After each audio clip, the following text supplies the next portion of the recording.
लियो जब हमें नहीं मिला तो हम वापस घर की तरफ लौट चले। मैं और राहुल दोनों ही निराश थे। फिर रास्ते में हमें कुछ आवाज़ सुनाई देने लगी। जब हम पास के ही पार्क की झाड़ियों की तरफ बढ़े तो हम दोनों के सामने जो नज़ारा था वो डरावना था। लियो खेलते खेलते पास की कॉलोनी में आ चुका था और जो कुत्ते पहले से वहाँ थे उन्होंने लियो को कहीं बाहर का कुत्ता समझा और उसे चारों तरफ से घेर लिया। लियो बहुत डरा सहमा सा बीच में था और चारों तरफ कुछ कुत्तों ने उन्हें घेर रखा था। हमने तुरंत वहीं पड़ा एक डंडा उठाया और कुत्तों को डराकर वहां से भगा दिया और अपने लियो को लेकर हम अपने घर वापस लौट चले। मुझे बहुत बुरा लग रहा था। हम पहले से ज़्यादा सतर्क हो गए थे और लियो को लेकर घर लौट आए, लेकिन हमारी मुसीबत यहीं पर ख़त्म नहीं होने वाली थी। कुछ समय बीता। लियो अब धीरे धीरे बड़ा हो रहा था और बच्चों के साथ खेलने भी लगा। बच्चे उसे प्यार भी करते, उसके साथ दौड़ लगाते और लियो भी उनके साथ खूब खुश रहने लगा। लेकिन एक वाक़ये ने हम सबको हिलाकर रख दिया।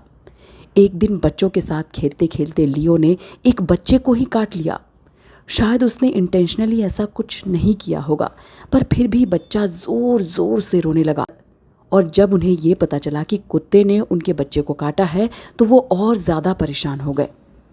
बच्चे को वैक्सीन लगवाने के बाद उस बच्चे के माता पिता इतने गुस्से में थे कि वो अब किसी भी तरह लियो को सोसाइटी से बाहर कर देना चाहते थे। उन्होंने सिक्योरिटी को इस बात की कंप्लेन कर दी और फिर एमसीडी वाले उसे उठाकर लेकर चले गए। मैं और राहुल लियो से इतने अटैच हो चुके थे कि हम लियो से बिछड़ने के बाद वहीं बैठकर रोने लगे। राहुल ने मुझे बहुत समझाया, मेरे मम्मी पापा ने भी मुझे बहुत समझाया, लेकिन मैं हर रोज़ बस दुखी रहने लगी। लियो को हमने अपने बच्चे की तरह पाला था। ज़्यादा दिन नहीं गुजरे थे। एक बार की बात है जब मैं और राहुल बाजार से वापस लौट रहे थे। शाम के करीब 4 बज रहे होंगे। इस दौरान मुझे लियो दिखा। मैं उसे देखकर बहुत खुश हो गई, मानो एक बार फिर किस्मत ने मेरा साथ दिया हो। लेकिन वो खुशी एक बड़े मातम में बदलने वाली थी। इस बात का मुझे कोई अंदाज़ा नहीं था। मैं लियो के पास ही जा रही थी और लियो भी मुझे देखकर मेरी तरफ भागकर आने की कोशिश करने लगा। ये बेजुबान जानवर किसी ट्रैफिक नियम को नहीं जानते कि लाल बत्ती पर गाड़ी रुक जाती है और हरी बत्ती जलने पर गाड़ियाँ चल पड़ती हैं। गाड़ियाँ रोड पर इधर से उधर भाग रही थी और लियो मेरी तरफ भागता आ रहा था। मैं उसे रुकने का इशारा कर रही थी, लेकिन वो कहाँ मानने वाला था। इस दौरान एक तेज़ रफ्तार कार आती है और लियो को कुचलते हुए आगे बढ़ जाती है। दोनों तरफ से गाड़ियां चल रही थी।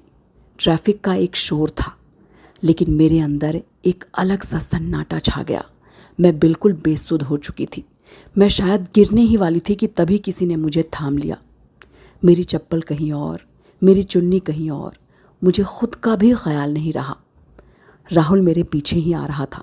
उसने मुझे गिरने से बचाया और पूछा कि क्या हुआ, और फिर मैंने रोते हुए सड़क की तरफ इशारा किया।